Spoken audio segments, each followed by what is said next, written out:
Good morning viewers, today we will learn how to start conversation. यानी कि बातचीत हम कैसे स्टार्ट करें, आज हम ये सीखेंगे।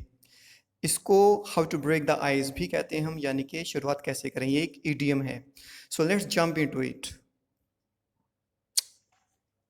We'll start with some imaginary characters. Okay, you can practice at home if you don't find anyone to practice with, so you can stand in front of mirror and you can practice.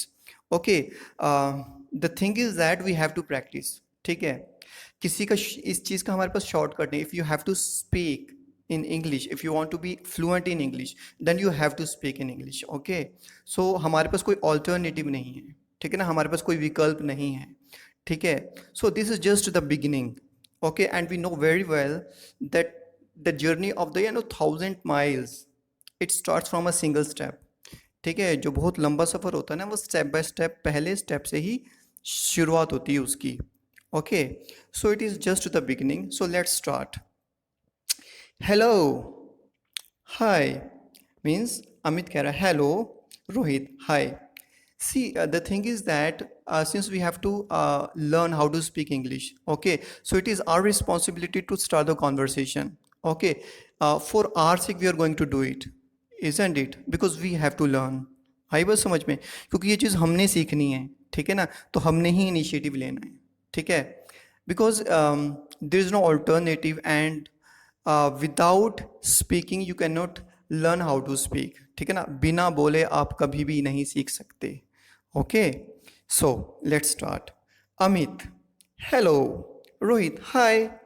Amit, my name is Amit, what's your name? My name is Rohit. How are you Rohit? I am fine, thank you. Hey, what about you? See, we have to keep the ball rolling, यानी कि यहाँ पर हमने क्या करना है, continuous, है ना, लगातार हमने अपना काम चलाना है। इसका मतलब हमने कंटिन्यू रखनी है अपनी कॉन्वर्सेशन। तो आई एम फाइन, थैंक यू, एक तो यहाँ पर भी ख़त्म कर सकते थे हे, लेकिन उसने, रोहित ने और आगे सवाल किया, because we have to keep the ball rolling, हमने कॉन्वर्सेशन को कंटिन्यू रखना है। Okay, hey what about you? तुम कैसे हो? Amit, I am fine too. What do you do Rohit? Okay, again he has asked this question, okay, because we have to keep continue our conversation. What do you do Rohit? आप क्या करते हो Rohit? I study in class 12. In which class do you study? देखो यहाँ पर do you study, यहाँ पे emphasize करना है। जैसे मैं तो 12th क्लास में पढ़ता हूँ, आप किस क्लास में पढ़ते हो, यानी कि emphasize करना है। Okay, then I study in class 12. Where do you live? आप कहाँ रहते हो? I live at Shanti Nagar in Jaipur. Where do you live? Again we have to emphasize, where do you live? Okay, I live at Rajiv Nagar in Rewari. In which class do you study? Or we can ask, where do you study? आप कहाँ पढ़ते हो? I study in RPS. In which school do you study? Again we have to emphasize, आप किस school में पढ़ते हो? I study in TPS. What are your hobbies? यानी कि आपके हॉबीज़ क्या हैं? देखो हमारे पास अलग अलग तरीके हैं इसको पूछने के। What are your hobbies? What do you do in your spare time? What do you do in your leisure time? ये एक ही बात है, यानी कि जब आपको खाली समय मिलता है, आप क्या करते हो, आपके खाली समय में आप क्या करना पसंद करते हो। Okay, this is one and the same thing. I love to play cricket, मुझे क्रिकेट खेलना पसंद है।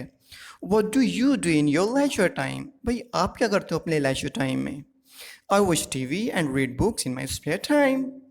Do you speak English? See, we have various answers. ठीक है ना, आंसर्स क्या क्या है हमारे पास? Yes, I do, हाँ मैं बोलता हूँ। या फिर हम कह सकते हैं not much, but I want to be a fluent speaker of English. यानी मैं इंग्लिश का एक अच्छा फ्लुएंट, यानी कि धारा प्रवाह जो है, स्पीकर बनना चाहता हूँ। और you can say I want to speak English fluently. Fluently means धारा प्रवाह, यानी कि मैं इंग्लिश को धारा प्रवाह बोलना चाहता हूँ।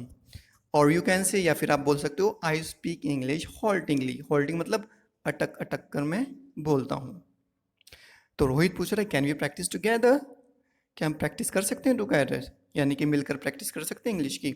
That will be great, splendid. ठीक है ना, क्या आइडिया है, क्या विचार है। सी, impressions play an important role in English. Okay, जो आपके इम्प्रेशंस हैं, जो आपका जेस्चर्स है, ठीक है, बोलने का जो तरीका है, वो बहुत ज़्यादा मैटर करता है इंग्लिश के अंदर, ठीक है। एक तो आप सिंपली बोल दो, can you practice together, that will be great idea. एक तो ये चीज़ है। We there has to be an excitement, okay, that will be great, splendid. Does any student of your class speak English, क्या तुम्हारी class में कोई English बोलता है? नो, नोबडी स्पीक्स, कोई नहीं बोलता। Can we make a group of such students, क्या हम इस तरह के स्टूडेंट्स का कुछ ग्रुप बना सकते हैं? लेट्स टॉक टू देम, चलो उनसे बात करते हैं। ओके, व्हाट एन आइडिया, क्या विचार है। Okay, so this is just a simple conversation. Okay, it sounds simple, आपको लग रहा होगा ये बहुत आसान होगी, ठीक है ना, but it is not so. When it really comes to speaking, you will definitely find it difficult to speak these simple sentences. It is because we never practiced, we never spoke. The thing is that, okay, so the good thing is that we have to start from a very basic and simple structure, from very simple and basic sentences we have to start with. Okay, only then we can proceed towards complex sentences, right? But you have to practice this script many times with your friends. If you don't find anyone, you can practice in front of mirror. Okay, thank you so much. I'll see you later. Have a nice time.